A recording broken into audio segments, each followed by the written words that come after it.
Pembicara Netpi kita kali ini adalah seorang wanita yang berdomisili di kota Jayapura, Papua. Setelah lulus dari sekolah menengah kejuruan analis kesehatan, beliau bekerja sebagai staf honorer di kantor Palang Merah Indonesia, salah satu instansi rumah sakit umum di Jayapura. Malang tak dapat ditolak. Musibah kebakaran pun menimpa rumah keluarganya dan hanya menyisakan satu pakaian yang melekat di badan. Dengan tekad yang kuat, beliau bersama sang ibu bekerja keras dan berjuang di Tiens untuk menata kembali kehidupan keluarganya. Perjuangan beliau menjalankan Tiens membuahkan hasil. Kehidupan beliau dan keluarganya berangsur membaik. Beliau juga telah menerima reward berupa trip ke beberapa negara, family car, dan luxury car. Apa kunci sukses beliau dalam menjalankan bisnis Tiens? Mari kita belajar dari Devi Wahyuningsih. Saya datang ke sini, saya tidak ingin menggurui Anda Bapak Ibu, karena kalau saya menggurui Anda, saya kualat Bapak Ibu. Kenapa? Karena peringkat saya belum ada apa-apanya dibandingkan leader-leader Anda yang ada di depan ini. Ya, tapi hari ini saya akan mewarnai perjalanan bisnis Anda. Mungkin Anda butuh warna Bapak Ibu, benar nggak? Yang mana warna yang saya punya ini sangat ekstrim Bapak Ibu. Sudah siap? Tidak mau kabur? Kalau mau kabur dari sekarang memang. Ya, kalau nanti Anda merasa tertampar, jangan marah ya. Karena itulah saya Bapak Ibu. Kelihatan pakai gamis, tapi saya koleris Bapak Ibu. Tapi hati saya Hello Kitty, tenang saja. Kita mulai ya. Hari ini saya tidak akan bicara panjang lebar karena sebenarnya guru saya ada di sini juga Bapak Ibu ya. Jadi saya waktu ditelepon pertama kali sama One Vision, saya merasa minder datang ke sini. Kenapa? Seharusnya saya ke sini itu belajar. Dan kemanapun saya pergi, saya merasa saya belajar. Dan saya memberi warna untuk bisnis Anda. Saya percaya Bapak Ibu dengan ekstrim medan saya Bapak Ibu ya, itu akan mewarnai perjalanan Anda. Saya yakin di Makassar itu terlalu mudah jalankan bisnis ini. Oke, Anda kenal yang di depan? Siapa yang belum kenal? Kenal ya? Beliau ini orang yang luar biasa ya. Pesan beliau, percaya adalah awal dari kesuksesan. Sudah sering dengar? Sering ya? Bertahan adalah kunci dari kesuksesan. Kalau misalkan Anda tidak percaya sama perusahaan, ngapain masih bertahan? Kan begitu. Lalu kalau Anda ingin sukses, kenapa mesti tidak bertahan? Lagi Bapak Ibu, persiapan yang matang adalah jaminan untuk sukses. Jadi kalau hari ini Anda bersiap untuk belajar, saya percaya Anda akan jadi orang sukses Bapak Ibu. Cepat atau lambat. Ya, yang berikutnya pengorbanan adalah syarat kesuksesan. Mungkin ada yang datang dari kampung, wah perjalanannya berjam-jam, benar nggak? Itulah pengorbanan. Tidak ada orang sukses yang tidak berkorban. Entah dia korban waktu, korban uang, korban perasaan. Paling banyak korban perasaan. Oh, di sana kor. Berarti di sana lagi mengalami ya. Kornya bagus sekali ya. Macam kontak batin kita ya. Jadi mungkin yang paling banyak dirasakan adalah korban perasaan. Mungkin sakit hati ditolak, mungkin sakit hati karena dihina. Wah, kamu cantik-cantik jadi penjual obat gitu ya. Sering? Jadi kalau Anda percaya, Anda bersiap mau belajar, ya, Anda bersiap mau belajar, Anda mau berkorban, saya percaya tinggal tunggu antri Bapak Ibu. Ya. Nah, hari ini saya akan bicara tentang komposisi penentu sukses. Semuanya mau sukses? Kalau mau gagal bukan di sini tempatnya. Ya. Nah, 10% skill. Cuma 10% ternyata kemampuan. Ternyata cuma 10% kepintaran. Ternyata cuma 10% pengetahuan. Tidak usah mencatat, saya kasih materi untuk Anda. Nanti minta di IO. Yang penting Anda pahami. Karena yang saya bawakan hari ini bukan materi teori, tapi materi yang paling penting yang membuat orang bertahan di bisnis ini.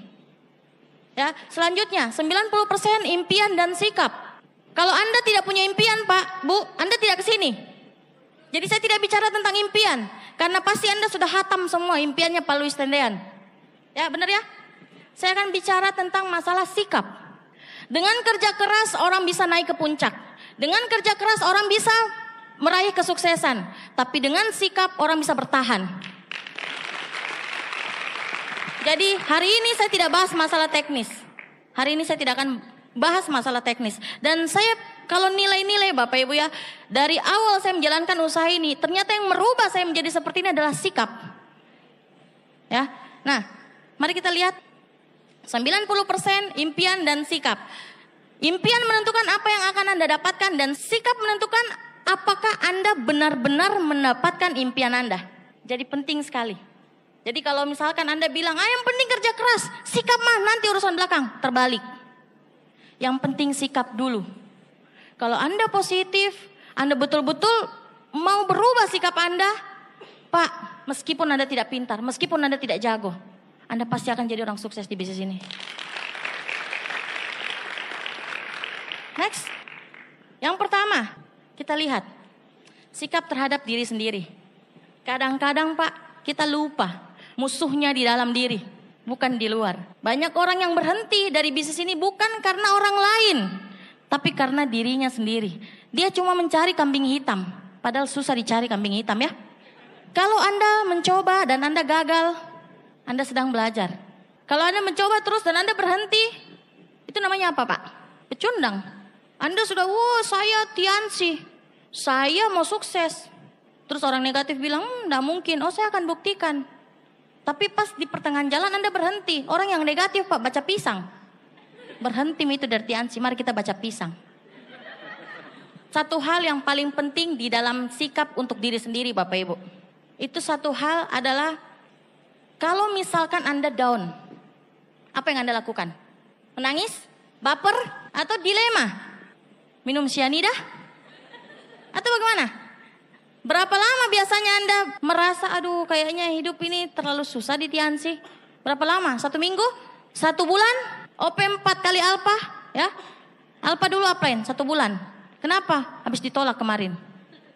Pak, Bu, di bisnis ini saya sudah full time sejak saya bintang 4. Dan saya tidak bisa bawa motor, saya tidak bisa bawa mobil, saya pakai gel pro, gerakan lutut tradisional. Tradisional Pak, masih waktu itu ya. Belum profesional. Dan saya pakai taksi. Nama kerennya di sini PT-PT Pak. Di sana keren. PT-PT dibilang taksi. Kalau taksi di sini Bluebird ya. Di sana PT-PT taksi. Oh, yang lutut ketemu lutut itu. Nah itu ada juga di Jayapura, jangan salah ya. Bila Anda mencoba lagi, Anda belajar untuk menang. Bila Anda berhenti mencoba, artinya Anda berhenti belajar dan belajar menjadi seorang pecundang. Hati-hati. Kalau misalkan Anda galau, Anda baper, jangan lama-lama Pak. Cukup 1 menit selesai. Cukup 1 menit. Kenapa? Mana yang lebih penting?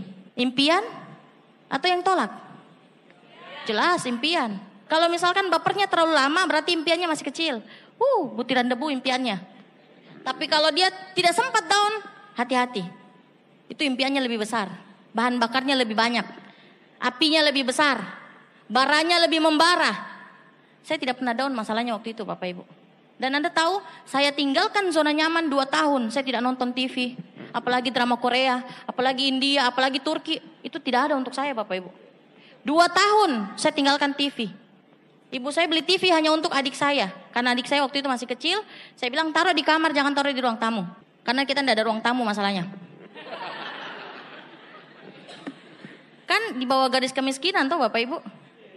Jadi nggak ada ruang tamu, kamar ada. 1 kamar tidur, 1 kamar mandi, 2. Saya tidak pernah reuni. Temanku bilang sombong sekali, saya bilang tidak kawan. Belum saatnya untuk reuni. Tapi suatu saat nanti Senin sampai Sabtu saya layani kalau reuni. Orang bilang saya sombong Pak, tidak apa-apa. Itu menurut dia. Menurut saya tidak sombong. Kan begitu. Ada hal yang saya perjuangkan. Makanya saya mau 2 tahun, saya rela habis-habisan. Saya Pak, masih umur 19 tahun jalankan usaha ini, kesana kemari dengan medan yang ekstrim. Ada umur 19 di sini? Ada nggak umur 19 di sini? Saya dulu di situ Bapak Ibu, di posisi Anda. Saya pergi ke kabupaten-kabupaten yang orang bilang baku bunuh, baku tikam. Saya datang Bapak Ibu. Saya percaya, saya niat baik. Itu sikap terhadap diri. Kalau Anda tidak yakin sama Anda punya diri sendiri, maka tidak ada orang satupun yang yakin dengan Anda. Jadi kalau misalkan Anda tidak dipercaya sama orang, Anda harus nilai dong diri sendiri. Oh berarti saya belum yakin terhadap diri sendiri. Anda belum bersahabat sama diri sendiri. Anda belum yakin dengan kemampuan bahwa Anda juga bisa. Kita tidak ada beda Pak. Sama-sama sentuh tanah toh. Ada yang melayang? Tidak ada. Suanggi apa ya? Tidak ada ya yang melayang, semua sentuh tanah. Berarti kita sama Pak. Kalau saya bisa, Anda pasti bisa. Apalagi kalau laki-laki cengeng, berhenti jadi laki-laki, pakai gamis. Karena saya lihat banyak laki-laki, banyak perempuan imbas ya. Pak, saya senang sekali kalau lihat perempuan itu aktif di bisnis ini. Kenapa? Perempuan itu ya multi talent. Mau lihat multi talentnya perempuan Pak? Sebelum dia pergi presentasi, mungkin dia masih masak di rumah. Kalau laki-laki masak kah tidak? Benarkah tidak laki-laki?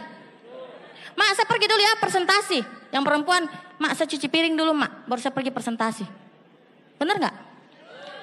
Sambil dia cuci piring, di telinganya begini, oh iya nanti kita pergi di OP. Oh iya. Betul nggak? Laki-laki? Tidak. Mak bikin kopi dulu. Oh iya nanti kita ketemu di OP ya. Itu laki-laki. Atau adeknya kayak suruh.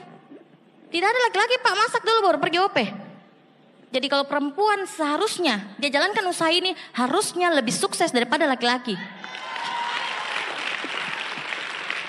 Maaf, saya tidak bela perempuan, tapi memang saya sudah rasa. Bahkan sampai detik ini saya tidak pernah beli mesin cuci. Kenapa? Saya pakai tangan mencuci. Siapa yang pakai mesin cuci di sini? Saya pakai tangan Pak mencuci. Masih kucek-kucek, masih zaman tradisional. Soalnya saya cinta mencuci. Saya cinta main air soalnya. Saya bilang sama ibu, kita tidak usah beli mesin cuci. Kenapa? Karena saya masih suka mencuci pakai tangan. Tidak tahu kenapa. Jadi sebelum saya pergi presentasi, kalau ada cucianku saya mencuci dulu. Kalau misalkan saya lagi mencuci baru ada jaringanku, telepon saya kasih speaker. Saya bilang, tunggu upline lagi konser. Di tahun itu bilang, upline ku pasti mencuci. Karena memang saya kasih tahu sama grup. Saya tidak punya mesin cuci. Sampai detik ini saya tidak beli. Saya belajar disiplin untuk diri saya sendiri. Saya belajar bagaimana sebelum saya punya rumah tangga, saya bisa urus semuanya tanpa saya pakai pembantu. Jadi kalau Anda hari ini Anda merasa bahwa aduh kayaknya perjuanganku belum seberapa. Memang betul belum seberapa. Karena kalau sudah hebat Pak, Anda duduk di depan kan begitu. Mantan ojek ada yang sukses di bisnis ini. Apalagi? Ada lagi. Di jaringan saya ya ada yang S2, S3, dokter juga bisa jalankan usaha ini. Di depan-depan ini latar belakangnya masing-masing berbeda. Tapi tidak ada ceritanya orang malas sukses. Jadi kalau Anda bilang, saya mau sukses terus pergi tidur, lupakan. Sukses saja tidurnya, kan begitu. Semoga mimpi indah, iya toh? Kan begitu.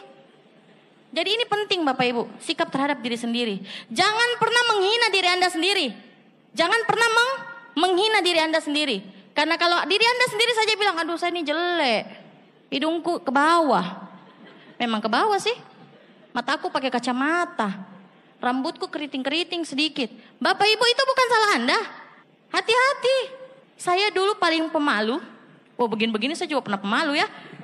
Pemalu, pendiam. Kalau ada tamu datang saya masuk di kamar. Keluarga loh datang, saya masuk di kamar. Keluarga aku bilang, tampon itu anak. Ibuku bilang memang dia begitu. Jadi saya itu terbiasa dengan kuman. Tahu kuman? Malaria. Kan saya bagian laboratorium Bapak Ibu. Jadi yang saya lihat, yang saya keker itu kuman.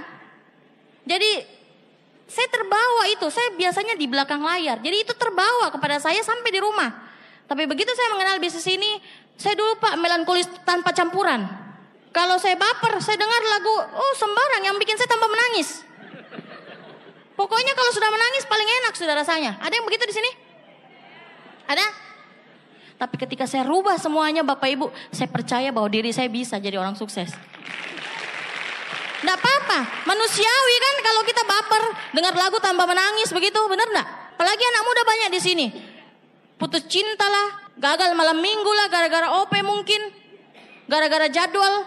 Kalau ada pacar Anda larang-larang masih pacaran, kasih putus.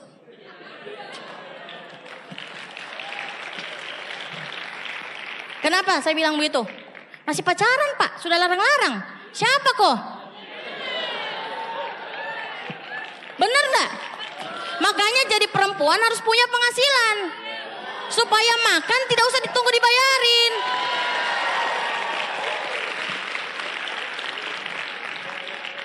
Kalau perempuan tidak ada penghasilannya, makan SMS pacarnya. Akhirnya pacarnya bilang, nggak usah pergi OP. Nggak pergi Mi. Kalau kita bisa bayar sendiri siapa kok? Makanmu saya bisa bayar? Harusnya kau ikut saya ke OP kan begitu. Kalau jaringanku takut itu Bapak Ibu. Kasih tahu bilang ada pacarku up, ada ini ku up. Oh takut dia. Karena saya bilang mana pacarmu? Saya nilai dulu. Mau kan tidak ke OP? Kalau nggak mau kasih tinggal. Jahat ya. Karena begini Bapak Ibu. Dia belum tentu juga jodoh kan begitu. Belum tentu jodoh. Baru sudah lalang anaknya orang.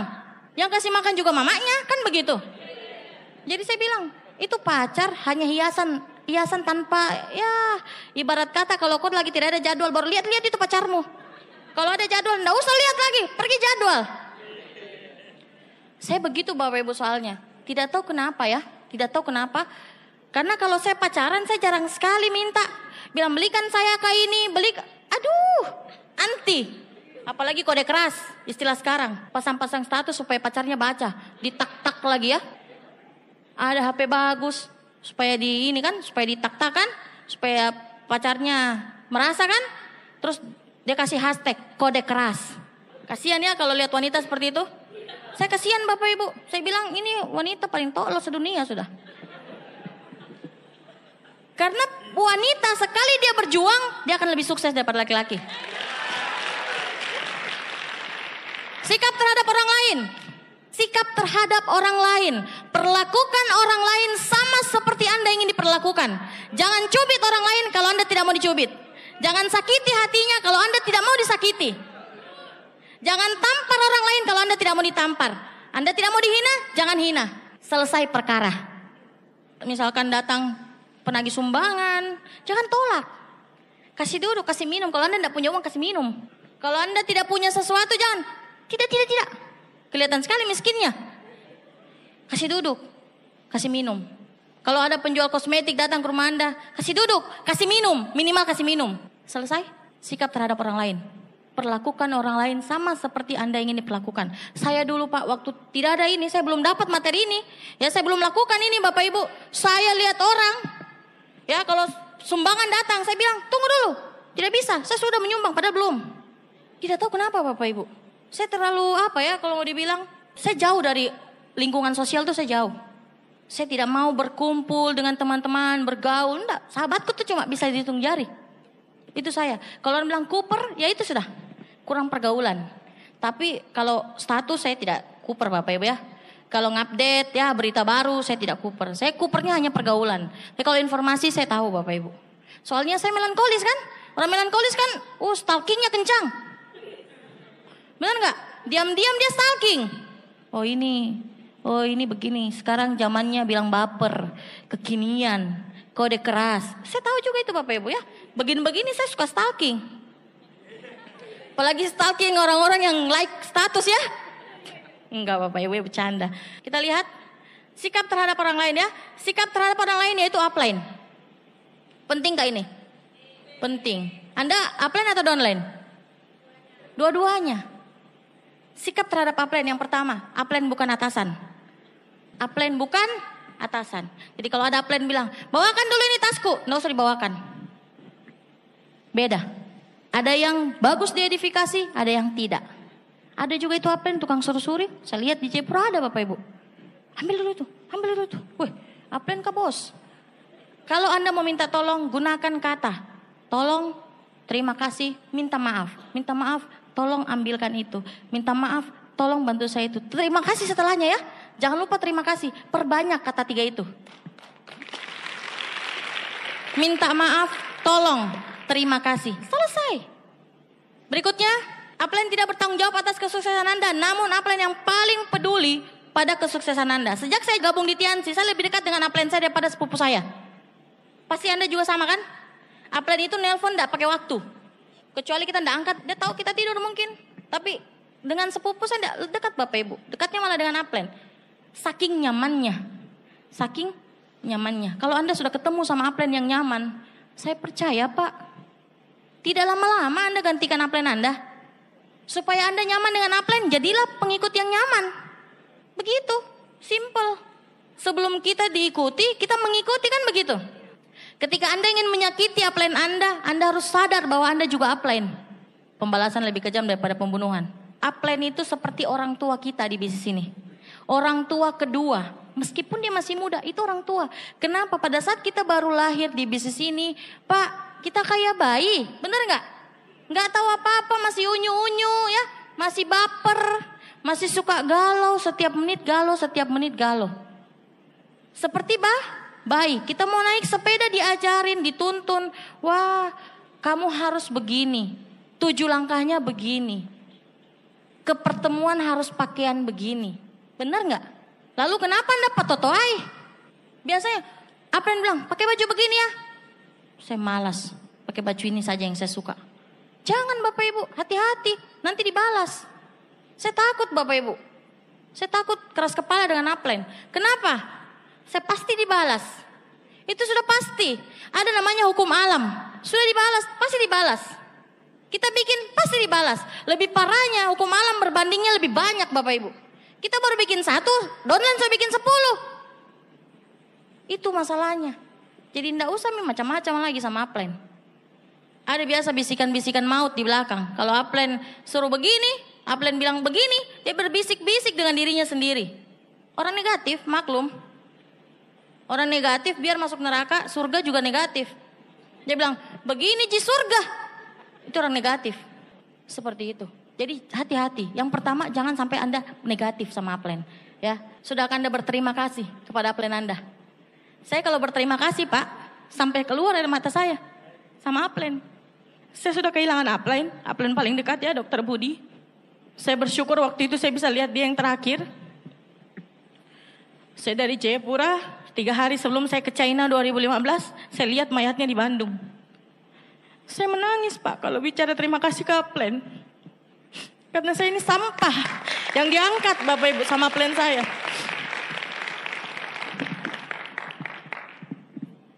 Melankolisku keluar kan?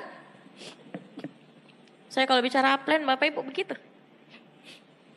Saya mulai ketemu upline cuma 1. Dibilang baca buku ini nak. Cuma disuruh baca buku. Dan ketika saya baca buku itu selesai Bapak Ibu, hidup saya berubah. Pola pikir saya berubah, mindset saya berubah. Apa yang saya baca? Buku Mestakung. Semesta alam mendukung. Diri kita ini magnet Bapak Ibu. Ketika kita berpikir apa, itu yang akan didukung oleh alam. Sayangnya alam tidak bisa memilih. Kalau kita berpikir negatif, negatif yang datang. Kalau kita positif, positif yang datang. Itu parahnya. Makanya kenapa saya tidak pernah berpikir jelek tentang diri saya. Sesimpel itu tentang diri kita. Edifikasi sponsor atau upline Anda yang masih aktif ya. Yang sudah mati tidak usah. Dan kenalkan ke rekan Anda, jangan kebalik. Biasanya kita terbalik Pak, saking semangatnya dapat prospek, sponsoring up. Ya, upline ini pengusaha Indomaret. Padahal terbalik. Memang dia betul, dia pengusaha, dia bosnya mungkin di Indomaret. Tapi ketika dia menjalankan bisnis ini, dia dari nol. Dia tidak tahu apa-apa Bapak Ibu. Maka upline yang harus diedifikasi. Tinggalkan latar belakangnya.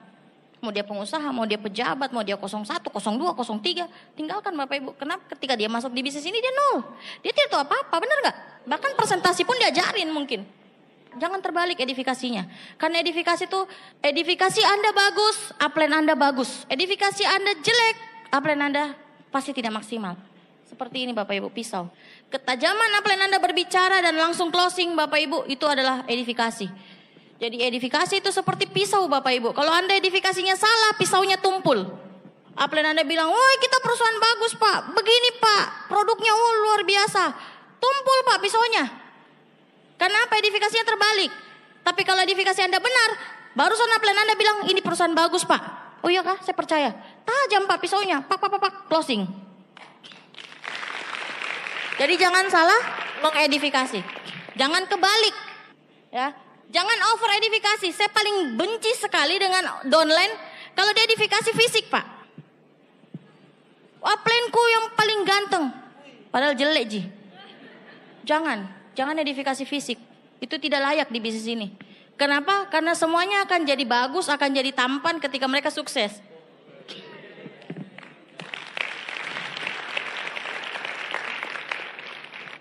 Setelah Anda diedifikasi, Anda edifikasi balik. Karena edifikasi itu seperti bernafas. Anda kan bernafas, benar enggak? Tarik nafasnya Anda buang lagi enggak? Siapa yang tahan? Mati Bapak Ibu kalau ditahan. Sudah selesai, tamat hidup Anda. Ada yang buang terus nafasnya? Enggak ada. Jangan lupa upline kalau sudah diedifikasi. Jangan lupa langsung edifikasi. Kembali. Langsung di tempat yang sama, dengan orang yang sama, dengan posisi yang sama. Kalau berdiri ya berdiri. Jangan salah. Jangan bernafas lalu tidak buang nafasnya. Jangan keasikan diedifikasi. Oh upline ku ini lupa Pak dia. Nanti kalau upline-nya yang paling hebat, ditaunya sama prospek, upline-nya yang paling hebat, benar gak? Akhirnya bisa minta nomornya upline-mu. Oh iya Pak, silakan Pak, bisa Pak. Akhirnya Pak Cenceng, minum munkor bagaimana? Taliwa atau kalau tanya minum munkor, buka botolnya baru ambil air baru minum. Seperti itu Bapak Ibu. Jadi kalau Anda edifikasi kembali downline Anda, saya percaya hebat sama-sama. Wah, saya juga Pak, Anda beruntung sekali Pak. Kenapa? Karena Anda di bawah jaringan dia. Karena Anda bermitra sama orang yang saya kenal baik Pak ini orang. Perjuangannya Pak, enggak usah ditanya Pak. Ngototnya luar biasa. Dibalik Bapak Ibu, dikembalikan lagi. Supaya si prospek dia bilang begini, sama-sama hebat. Sampai segitunya Bapak Ibu kalau edifikasi. Jangan edifikasi fisik, jangan terlalu berlebihan. Oke? Jangan terlalu berlebihan. Yang benar-benar terjadi itu yang diedifikasi. Yang benar-benar upline lakukan itu yang diedifikasi. Ya, saya rasa masalah edifikasi Anda sudah jago semuanya ya. Sikap terhadap upline ya, masih dalam konsultasi. Percaya dan turuti mentor Anda.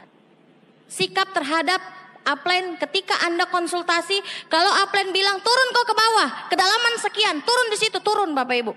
Upline bilang habis itu sudah melebar lagi, ikuti Bapak Ibu. Kalau upline bilang turun. Kalau upline bilang kita ke sini, ke kaki yang paling dalam ini. Kita ke sebelah lagi nanti, minggu depan. Ikuti saja. Jangan manut-manut baru tidak diikuti. Patwa-patwain namanya. Ya, kalau Anda tidak ikuti Bapak Ibu, saya percaya. Kondisinya kayak begini.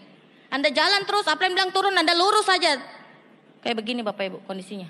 Terbakar. Jaringan Anda habis, baru Anda lari ke upline. Emangnya upline tong sampah?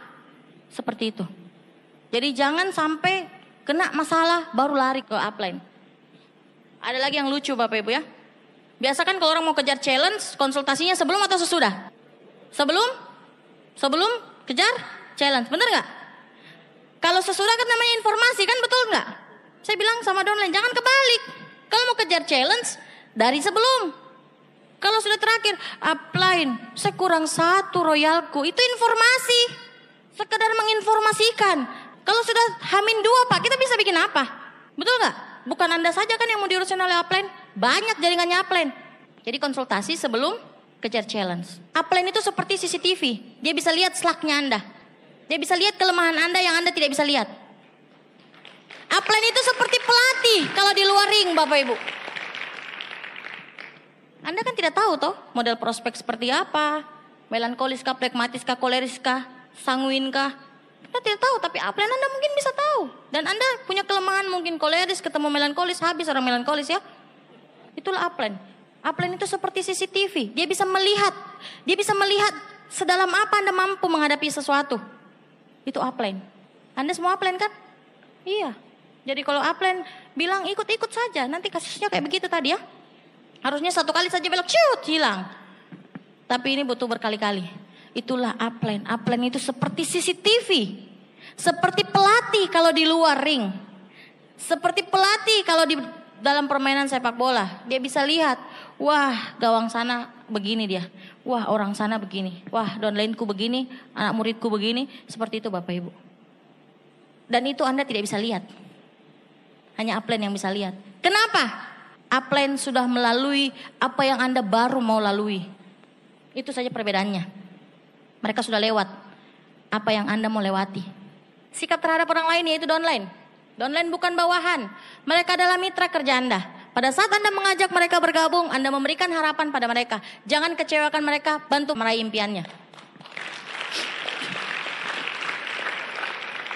Yang downline, saya dibela juga ternyata di materi ini ya. Ada tapinya Bapak Ibu.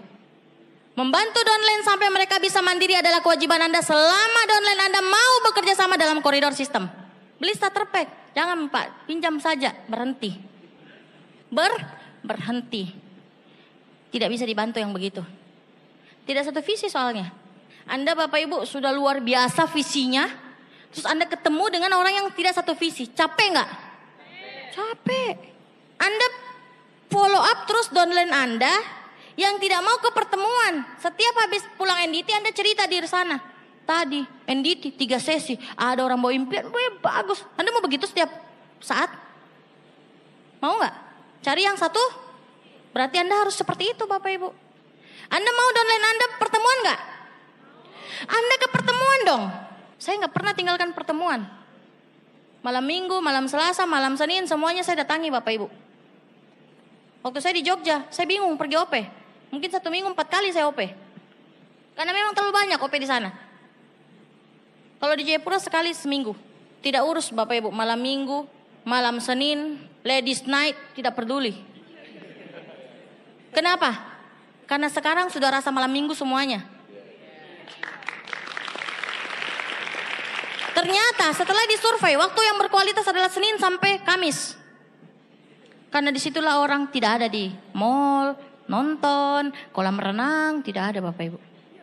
Jadi semua berasa milik sendiri. Saatnya untuk afirmasi di hari Senin, kan gitu. Afirmasi mau punya bioskop sendiri, datang Senin, jangan datang Minggu. Sudah macet, ya, sudah macet di jalan raya, macet juga di antri beli tiket. Di Jayapura ngomong-ngomong sudah ada XX1, jangan salah. Sudah ada juga mall. Ada Bapak Ibu mallnya. Namanya Mall Jayapura. Di dalamnya ada XX1, ada Inul Vista, ada biliar, ada. Ada Bapak Ibu.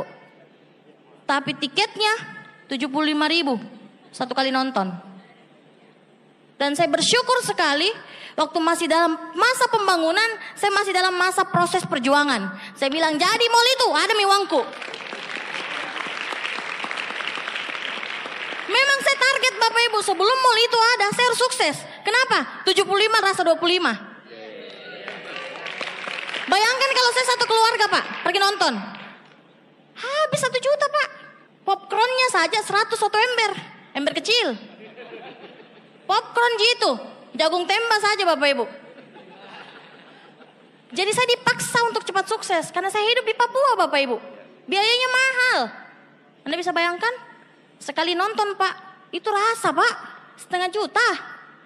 Sekali nonton sama keluarga. Ada juga El Primer. Yang pakai selimut itu nonton. Ada juga. 150 tiketnya. Tangkis sudah itu Bapak Ibu.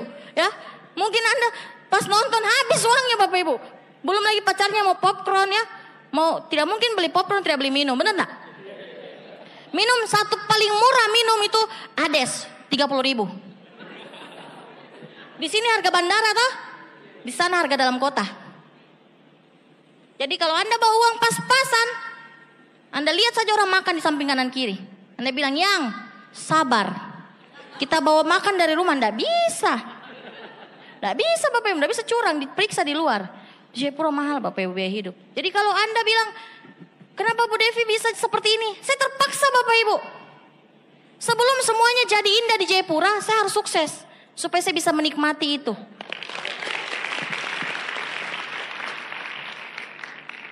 Ya, jadi kalau misalkan Anda sekarang hari ini juga jadi downline Bapak Ibu, tunjukkan bahwa Anda jadi downline yang layak untuk dibantu.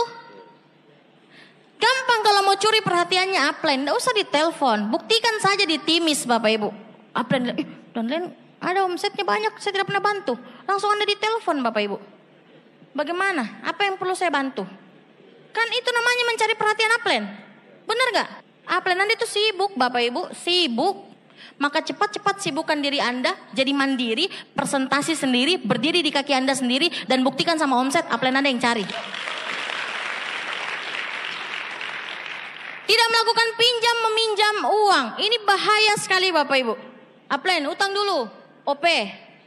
Besok prospekmu 5, utang semua, mau? Nggak tahu Bapak Ibu? Nagih utang, Senin ditagih oke, Selasa ditagih iya, Rabu ditagih bentar, Kamis ditagih sore, Jumat ditagih besok, Sabtu Minggu bank tutup. Janji adalah utang dan utang membuat banyak janji.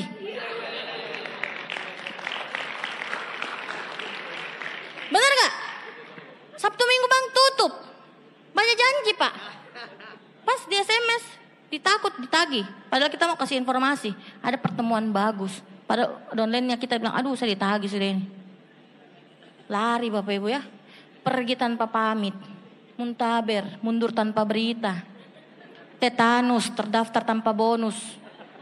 Gara-gara itu takut di SMS, di telepon. Negatif kan? Pas apply-nya, telepon, mati sudah. Padahal mau dikasih tahu bilang ada vision seminar. Tidak mau ditagih utangnya, mau dikasih solusi bahwa kalau kau datang ke vision seminar bawa orang, kau bisa bayar utangmu kan begitu. Tapi kebanyakan Pak, dia baper duluan. Apply ku telepon, saya takut deh. Kasih mati HP, ganti kartu. Penjual pulsa kau kah? Ya, tinggal gonta ganti kartu gara-gara apa? Gara-gara utang saja Bapak Ibu. Itu bahaya sekali. Saya Bapak Ibu kalau ada downline pinjam uang, saya langsung kasih keluar materi. Bukan saya tidak mau kasih pinjam kamu. Saya tidak mau kehilangan kamu yang terlalu berarti untuk saya, kan begitu? Loh saya jujur Bapak Ibu. Masalahnya downline kita ini selalu berpikir upline-ku tuh kaya. Upline-ku tuh banyak uangnya, orang sukses. Kalau upline-mu belum terima apa-apa, jangan dulu kau dong pinjam-pinjam. Karena mereka juga lagi berproses kan begitu. Dikira itu downline kalau dia masuk di Tiansi, upline-nya lebih tinggi peringkatnya, banyak bonusnya. Padahal belum tentu. Waktu dulu Bapak Ibu kalau ada kasus begini, saya langsung kasih keluar materi sini, kita CM berdua. Bukan saya tidak mau kasih pinjam kau uang. Tapi saya takut kehilangan kau yang terlalu berarti untuk saya. Kenapa bisa? Bingung kan dia? Begini ceritanya. Kalau kau pinjam uangku, saya bisa kasih. Tapi nanti kalau saya telepon kau pikir nanti saya mau tagih hutang. Mendingan enggak usah saya kasih pinjam. Ada hukum kasih pinjam uang Bapak Ibu. Anda harus relakan, itu hukumnya. Jadi kalau misalkan ada orang mau pinjam 500 sambil mengemis-mengemis, Anda siap kehilangan 500, kasih. Itu kuncinya. Tapi kalau Anda tidak siap dan Anda bilang, saya cuma ikhlas kehilangan 50.000, Anda bilang, tidak ada uangku 500, 50.000 sudah, cuma beda 01. Kalau hilang, Anda sudah ikhlas. Benar gak? Itu hukum meminjamkan. Tapi kalau bisa jangan. Tapi kalau dia mengemis, kayak begitu kuncinya Bapak Ibu. Simple, sesimpel itu Bapak Ibu sekalian. Jangan sampai deh, jangan sampai. Karena ini bahaya. Sehebat apapun orang jalankan usaha ini, kalau dia sudah terlibat pinjam meminjam, dia akan hilang, tinggal tunggu waktu. Tidak lama lagi waktunya. Sudah banyak terjadi Bapak Ibu. Sikap terhadap crossline. Mereka adalah motivator alami Anda. Siapa yang menjadi target acuan Anda? Ya. Hindari persaingan yang tidak sehat. Miliki etika dalam berbisnis. Jangan membahas bisnis Anda dengan crossline. Mereka tidak berkepentingan. Waktu saya jalankan usaha ini, saya punya target acuan. Crossline saya sana kok bisa. Saya kok nggak bisa Bapak Ibu. Dan saya tidak pernah ambil yang rendah. Di bawah saya selalu bersaing dengan yang tinggi di atas saya. Karena kalau di bawah saya Bapak Ibu, saya berpikir begini. Saya ini cari target naik, benar nggak? Bukan target turun. Kalau saya bersaing dengan yang naik, yang turun, saya turun Bapak Ibu. Maka saya tidak berkapasitas kan begitu. Apalagi sekarang ada apa namanya Bapak Ibu? Sosmed. Oh ada semua di situ Timis. Dulu Timis seperti ini, Suaka Marga Satwa dilindungi ya. Sekarang Timis berkeliaran di mana-mana. Di screen me peringkatnya, di screen me bonusnya. Aduh itu saya ngeri sekali Bapak Ibu. Saya minta maaf, jarang sekali mensarankan downline saya kalau saya lihat leader seperti itu. Jangan ku berteman dengan itu, blokir. Ngeri Bapak Ibu, dia akan membandingkan, upline-ku kenapa? Kenapa upline tidak pernah kasih kelihatan bonus? Yang sana upline-nya bisa Ji. Saya bilang itu urusannya. Sampai detik ini Bapak Ibu, saya sangat sensitif sama Timis. Jangankan yang berhubungan dengan angka. Di screen saja Bapak Ibu. Di screen. Terus dia bilang begini. Centang. Saya takut Bapak Ibu. Kita bikin satu. Downline bikin semua. Kita baru screen yang centang. Downline screen semua angka-angka omsetnya. Itu masalahnya. Kalau omsetnya sudah terbocor. Terbocor di atasnya juga kan begitu. Kalau orang pintar kalkulasi, melankolis jalan, Bapak Ibu dia langsung kalkulasi. Oh nanti omsetnya begini. Itu masalahnya. Jarang sekali dan saya bersyukur downline saya itu semua gaptek-gaptek. Betul, gaptek. Facebook saya yang bikinkan. Facebook saya ajarin caranya update status begini. Dan saya jarang promosi co-invite leader ini. Apalagi kalau tidak sesuai dengan didikan saya ya. Saya minta maaf. Kalau tidak sesuai dengan didikan saya kan didiknya lapangan Bapak Ibu. Lapangan saya didiknya. Dia harus kuat di lapangan. Karena bisnis ini bukan masalah hebat tapi mental. Kalau mentalnya di lapangan becek, aduh. Baru ditolak sedikit menangis nih. Mau meminta pulang. No cross lining, jangan saling menjelekan, saling berebut downline. Saya yakin di Makassar tidak ada ya. Jadi jangan saling menjelekan. Tidak perlu menjelekan orang lain untuk meninggikan Anda. Kalau kita bisa jadikan gesekan kan lebih bagus. Memuji atau mengedifikasi crossline terlalu berlebihan itu juga crosslining. Hati-hati. Jangan terlalu alay. Wah, crossline yang sana. Saya geli sendiri Bapak Ibu kalau dikasih begitu. Kenapa? Karena tidak ada yang lebih hebat daripada plan Anda. Tidak ada saingannya itu plan Anda. Tidak ada saingannya. Dia yang paling hebat. Dia yang paling hebat Bapak Ibu. Kenapa Bapak Ibu? Karena kalau Anda memuji terlalu berlebihan, downline Anda kan semua punya sosmed toh. Downline Anda langsung lihat, oh upline-ku dia suka dengan upline itu. Langsung dia japri itu orang. Jalur pribadi. Bu, saya dengar kita hebat Bu. Bisakah Bu kasih trik-trik sukses gitu ya. Banyak Bapak Ibu yang japri ke saya seperti itu. Saya langsung bilang, Bapak jaringannya siapa? Ibu jaringannya siapa? Bapak punya upline itu lebih hebat Bu daripada saya. Konsultasi sama beliau. Itu yang biasa mempercepat perpindahan jaringan.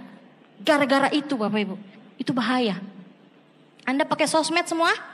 Pakailah dengan wajar. Pakailah dengan bijak. Dan kalau Anda tidak siap mental, tutup saja sosmednya. Tutup saja akunnya. Karena sekarang bahaya Bapak Ibu. Wow, itu yang tadi saya bilang, timis itu dilindungi dulu. Sekarang buka-bukaan. Bahaya Bapak Ibu, bahaya sekali. Saya minta maaf, memang saya begitu Bapak Ibu. Saya keras sekali. Saya punya downline sekarang sudah pintar Facebookan semua. Sudah pintar semua Facebookan. Tapi saya tahu mana leader yang bisa dianggap contoh, mana leader yang bisa menjadi teladan, mana leader yang tidak bisa, itu Bapak Ibu. Soalnya saya takut, saya sudah mendidik grup saya dengan susah payah. Lalu dirusak hanya dengan gambar. Itu masalahnya. Ya, seperti itu. No uplining, bonus peringkat, membandingkan. Jangan membandingkan upline Anda dengan orang lain. Ya, itu yang tadi saya bilang bahayanya. Kalau bonus peringkatnya, wah kenapa upline-ku sudah direktur? Orang sana sudah direktur, upline-nya orang. Kenapa upline belum? Karena aku belum go klien, kan begitu. Kan cepat go klien, kan begitu tuh. Saya kembalikan begitu Bapak Ibu kalau memang kondisinya kayak kan begitu Pak, benar gak? Memang saya keras Bapak Ibu. Tapi enggak ada downline yang begitu Pak. Semua bagus-bagus. Semuanya itu kalau lihat saya tidak ada orang lain yang paling hebat. Upline-ku sudah. Karena saya memang menjalin hubungan dengan downline saya itu pakai cinta. Ya jadi downline saya itu bukan hanya konsultasi masalah bisnis, bukan, rumah tangga loh. Saya bilang saya sudah kayak konsultan pernikahan. Beberapa downline saya mau cerai tidak jadi Pak, karena konsultasi sama saya. Mau cerai nih. Dan rata-rata downline saya itu semua di atas saya umurnya. Kenapa? Karena saya memulai umur 19 tahun. Dan tidak ada anak muda pada saat itu yang mau yang saya ajak. Semuanya orang tua. Nah apa orang tua juga manusia kan begitu. Kalau anak muda nama anak tua saja toh. Jadi Bapak Ibu saya bertumbuh karena bukan saya hebat. Tapi saya punya downline yang luar biasa. Masalahnya yang saya selesaikan menjadi satu tambah nilai untuk saya. Ya. Yang terakhir, miliki mentalitas berkelimpahan. Kalau Anda tidak mental Bapak Ibu, tidak usah bicara dan crossline. Mental ini harus betul-betul berlimpah. Kenapa? Kalau tidak berlimpah Pak, bahaya. Riskan Pak, tidak usah untuk bisnis ini. Untuk hidup sesama tetangga saja kita harus punya mental. Baru dicerita kita sudah gosok-gosok jadi Z. Gosip Pak, makin digosok makin sip. Benar nggak? Ada penjual sayur datang, harusnya beli sayur cuma 5 menit jadi 1 jam. Dia presentasi tetangganya. Presentasi tetanggaku begini Makassar tuh ini. Di mana-mana, di mana-mana. Orangku, saya orang Makassar ya, Maros. Kalau kita baru bikin A, dia sudah tahu sampai Z. Tidak tahu ada tuyulnya atau tidak. Saya juga heran. Waktu saya awal jalankan bisnis ini Pak, downline saya kan tidak tahu bawa motor, benar nggak? Tidak tahu bawa mobil, pakai taksi. Tapi saya tidak bodoh Bapak Ibu. Saya closing yang punya mobil, saya closing yang punya motor. Kan begitu toh. Jadi kalau saya jadwal sama mereka, mereka gonta-ganti antar saya toh. Hari ini mobil Kijang, besok kuda. Tetangga semua kaget. Weh, Devi, gonta-ganti mobil yang antar. Saya prinsipnya cuma satu, biar tetangga mau bicara sampai robek mulutnya. Yang penting orang tuaku oke, saya tidak urus. Bapakku orang Makassar asli dengan didikan yang sangat keras. Tapi bapakku sudah positif. Jadi kita kasih masuk-masuk sedikit karakter Jawa gitu ya. Kasih masuk-masuk sedikit dikombinasi dengan modern. Pak, satu saja Pak, saya bilang waktu saya mau berjuang di bisnis ini. Biar tetangga bilang apa, Bapak percaya sama saya. Bapak percaya sama saya, nggak usah urus tetangga. Tetangga mau bicara sambil jungkir balik, terserah dia. Yang penting Bapak tidak masalah untuk saya pulang Pak, biasanya jam 3, Bapakku yang bukakan pintu. Sudah presentasi nak? Sudah Pak, pulang, tidur. Bapakku yang bukakan pintu, sampai detik ini masih Bapakku yang bukakan pintu. Saya bilang Bapak Ibu, kalau orang lain mau bicara sampai robek mulutnya, kembali lagi dijahit, robek lagi, terserah. Yang penting Bapakku percaya sama saya, Bapakku oke, Bapakku tahu kemana saya pergi, tidak masalah. Karena hidup saya, oke? Hidup kita, bukan tetangga punya. Mereka cuma mengamati, mereka tidak tahu apa yang kita kerjakan. Ya, hal paling menghancurkan dalam bisnis jaringan adalah bad cross lining ya. Jangan berkelahi sama cross line Anda, pasti Anda ketemu terus itu tidak nyaman. Kenapa Pak? Terjadi ya? Kalau ketemu dengan cross line terus tidak baku cocok, ketemu langsung belok Pak, harusnya lurus belok. Kalau di Jayapura Pak, mungkin kalau Anda lihat saya dengan cross line saya, itu kita seperti upline downline. Sampai banyak yang kira itu downline-nya Bu Devi. Bukan, itu cross line saya dari jaringan Bandung. Itu downline-nya Bu Devi. Bukan, itu cross line saya dari jaringan ini. Kita makan sama-sama. Kita makan sama-sama Pak. Ketawa-ketawa sama-sama, menangis-menangis sama-sama. Sampai segitunya dengan cross line saya di sana. Pak, kita satu payung di Tiansi benar? Satu rusak, semua rusak. Benar gak? Susahnya Bapak Ibu, yang susah di bendung adalah yang rusak. Benar gak? Susah Bapak Ibu, jadi jangan bikin masalah ya. Solid dengan crossline. Kenapa kalau Anda solid, gangguan dari luar datang, tidak empas Bapak Ibu. Dia tidak bisa masuk. Karena Anda solid. Sikap terhadap orang lain yaitu prospek, Anda mengajak mereka bergabung untuk keuntungan bersama. Bukan untuk keuntungan pribadi semata. Bisnis adalah hubungan yang bersifat menang dan menang. Saya paling gemes lihat downline saya, kalau sudah selesai di closing, langsung ditinggalkan. Kayak bebek saja bertelur, pindah lagi. Bertelur, pindah lagi. Saya sampai bilang Bapak Ibu sama downline saya, kalau kau tidak bisa urus orang itu, tidak usah closing. Selesai perkara. Kan janji-janji manis banyak tuh di awal. Kita akan sukses bersama. Terus dia tidak urus lagi Bapak Ibu. Ini bahaya Bapak Ibu. Jadi prospek itu penting sekali. Anda betul-betul bagaimana dari awal Anda sampai akhir dia jadi sukses. Jangan berubah kondisinya. Jangan berubah. Nanti prospek bilang, dulu saja manis, sekarang saya dicampakkan. Mentang-mentang tidak ada omsetku. Jangan. Ya, yang penting dia dalam koridor sistem. Sikap terhadap bisnis ini ada 4. Ya, yang pertama, the law of 10-80-10. Hukum 10-80-10. Kalau Anda punya 10 prospek, tidak mungkin 10-10-nya join. Benar nggak? Mungkin Anda presentasi, ada satu yang join. Terus 80%-nya harus di follow up dulu, benar nggak? Siapa yang di sini hasil follow up? Boleh angkat tangan? Siapa yang di presentasi langsung satu kali langsung join? Boleh angkat tangan? Siapa yang tidak di presentasi langsung join? Ada? Mungkin dia di alam gaib Bapak Ibu ya. Tidak di presentasi terus join. Dari mana dapatnya? Pertemuan.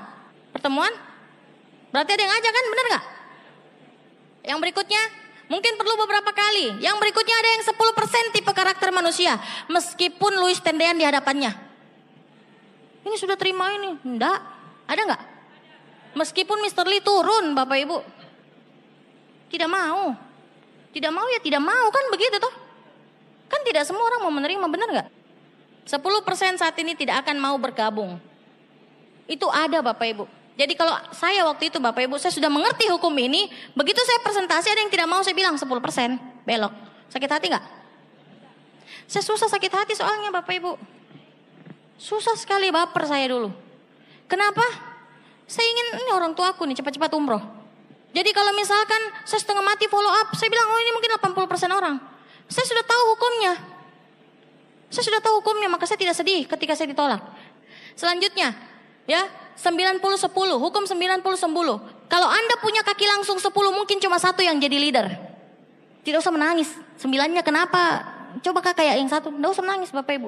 Karena memang itu sudah hukum. Sudah hukum. Kalau misalkan 10 Anda cuma punya satu leader, berarti Anda cari lagi 10 supaya dapat satu leader lagi, kan begitu? Jadi kalau Anda sudah tahu hukumnya begini, nggak usah lagi Bapak Ibu baper. Kalau saya waktu itu saya sudah tahu hukumnya Bapak Ibu, maka ketika saya punya kaki langsung tidak jadi leader, saya nggak galau, nggak sedih, karena memang ya itu hukum 90-10, 10 jaringan kita yang kita dapat, satu yang leader yang seperti kita, itu wajar. Naikkan kapasitas Anda dapat leader lagi Bapak Ibu ya.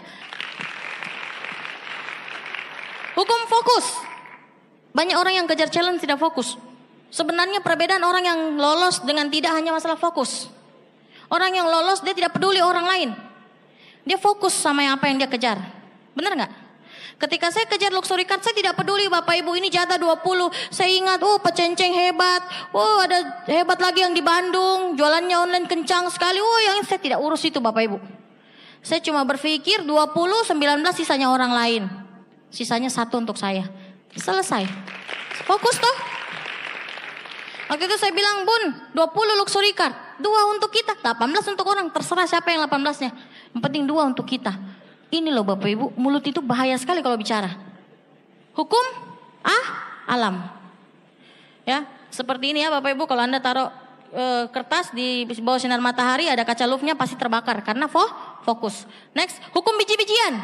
Sebarkan benih ilalang maka Anda dapatkan padang ilalang. Taburlah biji anggur maka Anda dapat menuai buahnya. Barang siapa yang menabur dengan keringat dan bercucuran air mata, dia akan menang dengan sorak-sorai Bapak Ibu. Kalau Anda hari ini sakit sekali berjuang, tidak apa-apa. Tidak apa-apa, karena nanti manisnya Anda rasa. Anda sedang menabur Bapak Ibu. Anda mau panen, tidak apa-apa, sakit saja Bapak Ibu, nikmati saja. Upline ku bilang kamu sedang lagi dipahat. Sakit loh itu pahatan. Sakit. Kamu sedang dipangkas. Kamu sekarang jadi ulat, nak. Itu upline ku. Kamu sekarang jadi ulat, tidak apa-apa. Sakit terima. Ibu ini, upline ku bilang ini, ibu tidak pernah menangis, tidak pernah sedih ketika kamu ditolak orang. Sadis gak upline ku? Ibu tidak pernah kasihan ketika kamu dihina sama orang pada saat kamu presentasi. Tapi ibu sedih sekali kalau nanti hidupmu susah terus. Itu upline ku Bapak Ibu. Jadi ketika saya ditolak, saya ingat upline ku. Dia tidak mau menangis. Jadi saya tidak mau menangis lah. Saya sedih ke dia Bapak Ibu. Dia tidak sedih. Bagaimana saya bisa sedih? Upline ku saja tidak sedih kan begitu. Ya sudah. Mau tidak mau, maju saja. Maju terus Bapak Ibu. Kuncinya di tangan Anda, kuncinya di hati Anda, kuncinya di diri Anda ya. Next. Sikap terhadap pertemuan. Investasi bisnis. Bapak Ibu harus tahu bahwa ini bisnis kita, benar nggak? Ini bisnis sendiri. Ini bukan bisnisnya upline, bukan bisnisnya downline. Kalau downline hilang, bangkit lagi. Upline hilang, terus berjalan. Kan begitu? Anda sadar nggak ini bisnis sendiri? Kebanyakan kita tahu teorinya. Oh iya ya, ini bisnis saya ya. Pas ditolak, malas deh, sudah nggak ada orang jalan di Tiansi. Pas upline-nya hilang, saya nggak punya upline. Berarti bisnis upline, berarti bisnis downline kan begitu. Sini, saya kasih contoh Bapak Ibu ya. Ini bisnis Anda sendiri. Saya mau tanya sama Anda. Anda kalau ke OP, bayar sendiri nggak? Pintar ya, bayar sendiri. Mantap ya, tidak ada yang gratis toh? Kalau ada yang gratis setelah pulang dari sini bayar ya. Itu yang pertama. Yang kedua, kalau nanti misalkan Anda terima Langkawi, terima lolos Langkawi, kan banyak kan Malaysia sini ya, banyak ya, Anda lolos Langkawi. Upline Anda hebat nggak? Hebat, baik nggak? Mau nggak Anda kasih ke upline itu Langkawinya? Karena upline Anda paling baik sudah. Gara-gara upline ini saya lolos, ku persembahkan Langkawiku untukmu. Mau? Mau nggak? Bener kan? Itu Bapak Ibu. Lah kalau masalah upline-nya dicari. Kalau menang nggak mau kasih upline-nya. Bagaimana ceritanya nih? Kalau nanti Anda dapatin dia mau nggak kasih upline? Enggak lah. Siapa yang mau sukses? Saya. Kerugiannya siapa yang tanggung? Saya kan? Rugi tanggung sendiri kan? Untung tanggung? Jangan kebalik, rugi kasih upline, untung ambil sendiri. Saya kasih contoh begitu Pak. Kalau ada orang bilang, kenapa bayar ke pertemuan? Bu, suatu saat nanti, begini saja Bu. Saya kasih perumpamaan. 1 tahun saya bayarkan Ibu pertemuan. 1 tahun saya bayarkan Ibu pertemuan. Tapi kalau Ibu berhasil jalankan usaha ini dan Ibu dapat perjalanan ke India, kasih saya Indianya, mau nggak? Saya nggak mau. Saya mau berangkatlah ke India lah. Semua jawaban tidak mau. 20 orang saya tanya, 20-20-nya nggak mau. Terus kenapa Ibu minta gratis tiket Bu? Sadarkah tidak Bu? Ini bisnis sendiri, oke? Tanggung sendiri, menang sendiri, kan begitu? Ya. Sikap terhadap pertemuan yang berikutnya adalah penampilan profesional. Kalau kita profesional, kita menunjukkan ini bisnis internasional. Saya suka rese Bapak Ibu kalau masalah ini penampilan. Karena saya suka kalau lihat downline-ku, dasinya lari ke sini, saya langsung bawa ke kamar mandi. Kita ke kamar mandi dulu. Kenapa upline? Dasimu ini lari ke sana kemari. Betul, ya. Baju diperhatikan, sepatu tidak perlu mahal, yang penting nyaman, rapi, kan begitu. Benar nggak? Terus dicek juga baunya. Jangan sampai bau sinar matahari kita pakai. Cek baunya. Kalau bau, cuci kembali Bapak Ibu. Ya. Tas, ikat pinggang, cek bau badan, bau mulut Bapak Ibu. Karena kita menghadapi orang. Kita presentasi orang ini ceritanya, benar nggak? Kalau pas kita ngomong langsung orang dia begini, wah itu bahaya. Ada apa ini? Belum jurus keluar sudah begini Bapak Ibu ya. Sudah saya duluan ya. Jadi bahaya Bapak Ibu ya. Karena saya tahu ini bisnis profesional. Mentalnya sudah dibentuk jadi sukses dari awal. Mending bintang kecil mental besar bintangnya daripada bintangnya tinggi. Mentalnya kayak prospek baru datang Bapak Ibu. Datang ke pertemuan, itu tidak urus pakaiannya. Padahal peringkatnya sangat dihormati ya. Bapak Ibu, perbedaan orang biasa dengan luar biasanya perbedaan luar. Kalau Anda mau jadi orang luar biasa, perbaiki luar Anda. Penampilan Anda diperbaiki. Karena itu penting. Orang melihat Anda, benar? Orang gak peduli, orang join kepada Anda bukan lihat perusahaan yang pertama, tapi Anda. Karena dia percaya sama Anda, maka dia join, kan begitu. Jadi perbaiki penampilan Anda. Sikap terhadap pertemuan ya, yang lainnya tidak membawa anak-anak, hadir 10 menit ya, sayangkan HP, tidak membawa makan dan minum, mengutamakan kepentingan bersama di atas kepentingan pribadi. Ini tadi saya sudah bahas masalah pakaian. Ya meskipun Anda tidak nyaman dengan jas, tidak apa-apa. Demi kepentingan bersama, rapikan pertemuan pakai jas. Ya, edifikasi sponsor Anda lalu kenalkan rekan Anda ke sponsor. Sikap terhadap masalah. Mengeluh berarti menciptakan masalah baru. Mengeluh tidak menghasilkan solusi. Mengeluh memperburuk situasi. Upline Anda akan jenuh dengan keluhan Anda dan mulai menghindari Anda. Hati-hati kalau yang suka mengeluh. Bagi Anda sendiri, Anda akan semakin diyakinkan bahwa situasi sangatlah sulit dan tak terpecahkan. Ingat, sesuatu yang terus diulang-ulang akan terjadi. Benar gak? Upline bukan tong sampah keluhan. Jangan mengeluh. Jangan mengeluh. Karena akan terduplikasi Bapak Ibu. Anda mengeluh baru A, downline mengeluh sampai Z. Ya jangan mengeluh. Apapun kondisinya, terima dulu. Terima dulu. Positif dulu. Positif dulu. Itu yang paling penting. Ya next. Sikap terhadap kegagalan ya. Kemenangan terbesar kita bukanlah karena kita tidak pernah jatuh, tapi karena kita bangkit setiap kali kita jatuh. Salah satu penyebab kegagalan yang paling lazim adalah kebiasaan menyerah pada saat menghadapi kekalahan sementara. Mungkin Anda sudah di depan pintu ketemu leader. Pas Anda ditolak, Anda mungkin punya masalah dengan downline, Anda punya masalah dengan apa yang Anda belok Bapak Ibu. Padahal tinggal 1 langkah. Itu kekalahan sementara. Maju terus, apapun masalahnya, maju terus. Semuanya ada solusinya Bapak Ibu. Ya. Bapak Ibu, Anda orang biasa di backup sama perusahaan besar, kenapa Anda mesti malu? Kenapa Anda mesti gengsi? Sama seperti Bapak Ibu, Anda ketemu preman, di belakang Anda polisi. Ada polisi di belakang Anda, polisinya pangkatnya tinggi, Anda berani nggak? Begitu juga bisnis ini. Anda orang biasa, ketemu prospek sponsoring up, Anda nggak usah malu. Di belakang Anda yang membackup perusahaan 200 negara Bapak Ibu. Perusahaan dunia, oke? Jadi kalau Anda merasa Anda kecil, tidak apa-apa, manusiawi. Tapi harus ingat, di belakang Anda ada orang besar. Ada perusahaan besar, ada upline Anda yang luar biasa. Ya, next, sikap terhadap perjuangan. Ya, kadang-kadang perjuangan itu seperti mendaki gunung. Ada orang yang di bawah sudah capek, akhirnya dia keluar. Ada orang yang di tengah, sudahlah kita berkemah saja. Kayaknya saya sudah capek naik ke gunung. Ada orang yang tidak mau, dia harus sampai di puncak. Benar Pak, naik ke puncak itu susah. Susah, naik gunung itu susah Bapak Ibu. Ya, tapi lebih susah kalau kita tidak punya apa-apa. Susahnya double-double Pak. Orang beli kipas angin, kita yang tak putar. Orang beli AC, kita yang kedinginan. Orang beli mobil Pak, kita yang bunyi klakson. Ini bagaimana ceritanya ya? Itu susah Bapak Ibu, itu karena susah. Ya, jadi Anda memang menuju puncak itu susah, tapi hati-hati Bapak Ibu. Kalau Anda tidak susah, dunia akan lebih keras ke depannya. Karena inflasi akan terus terjadi. Inflasi akan terus terjadi. Next. Lakukan dengan sepenuh hati bisnis ini Bapak Ibu. Kalau Anda sepenuh hati, pertemuan tidak perlu lagi di SMS. Pakaian tidak perlu lagi dikasih tahu. 7 langkah tidak perlu lagi diajarkan. Kalau Anda sepenuh hati, jalankan bisnis ini dengan hati Bapak Ibu. Karena orang yang menjalankan bisnis ini dengan hati, hasilnya pasti berbeda. Ingat Bapak Ibu, Anda tidak perlu hebat, karena hebat itu berproses. Tapi ingat, sikap Anda yang Anda harus hebatkan. Meskipun Anda masih bintang 5, bintang 6, bintang 7, berperilakulah seperti diamond Bapak Ibu. Kenapa? Peringkat mengikuti kapasitas Anda. Saya ingin cerita tentang lakukan dengan sepenuh hati Bapak Ibu. Saya punya downline yang kondisinya banci. Orang Papua asli, orang Serui. Banci total. Rambutnya panjang, bajunya tali satu, roknya, padahal blacky Bapak Ibu ya.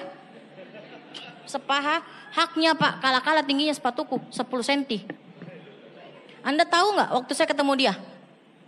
Emangnya dia bisa jadi leader Bapak Ibu? Enggak lah. Nampangnya aja banci kan begitu. Saya sudah minta izin Bapak Ibu untuk men-sharingkan dia. Orangnya masih ada sekarang ya. Namanya Fael, saya ke Bali sama dia ya. Kalau dibilang pelacurnya banci dia sudah. Tapi satu yang saya tidak pernah lupa dari dia. Setiap jam 4 subuh Bapak Ibu, dia selalu bangun, dia baca Alkitab. Mau dia tidur di rumahku, mau dia tidur di kos-kosanku. Saya kan suka berjuang sama dia Bapak Ibu. Kadang-kadang saya kaget, siapa yang menyanyi Alkitab subuh-subuh? Ternyata Fael, namanya Fael. Ternyata dia yang bangun. Dia bilang, dia ingat satu pesan Bapak Ibu dari mamanya. Mau selontek apapun kamu nak setiap hari, jangan lupa bangun subuh baca Alkitab. Karena kita tidak tahu umur kita. Itu yang saya belajar Bapak Ibu sama dia. Jadi kalau kita bangun tahajud, dia bangun baca Alkitab jam 4 subuh. Jam 4 subuh. Jam 4 subuh. Bapak Ibu waktu dia ke pertemuan, dia tidak mau pakai jas. Dia laki-laki kan? Dia tidak mau pakai jas Bapak Ibu. Dia bilang, saya mau pakai dress. Saya bilang, iya sudah enggak apa-apa pakai dress. Saya ikuti dulu maunya Bapak Ibu. Sampai Bapak Ibu, saya suruh pakai jas, nangis dia. Kakak saya tidak bisa. Begini, ada jas perempuan. Mau kita cari sama-sama? Oh iya kah? Bisa kah jas perempuan? Bisa. Ayo kita pergi cari. Cari Bapak Ibu jas perempuan. Harus begitu. Yang penting dia mau pakai jas. Sudah bintang 7 dia mau pakai jas. Tapi sikapnya positif sekali. Dan Anda tahu nggak? Ketika saya bersama dia, banyak tetangga bilang, ngapain kau harus banci tuh? Bapakku orang Makassar asli Bapak Ibu. Kadang sial katanya. Kalau ada banci dalam rumahnya kita, benar nggak? Tapi maaf Bapak Ibu, itu tidak berlaku di saya. Saya menerima semua downline saya cinta semua downline saya seperti saya cinta sama diriku sendiri. Akhirnya dia berubah. Ingat, seseorang yang keras akan berubah dengan hati Anda yang lembut. Akhirnya apa Bapak Ibu?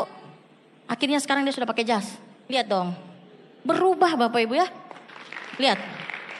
Dia di Jogja sekarang ya, bangun jaringan. Dia sudah ke Cina. Mau jadi banci Bapak Ibu, baru ke Cina. Dia sudah ke Singapura, Malaysia.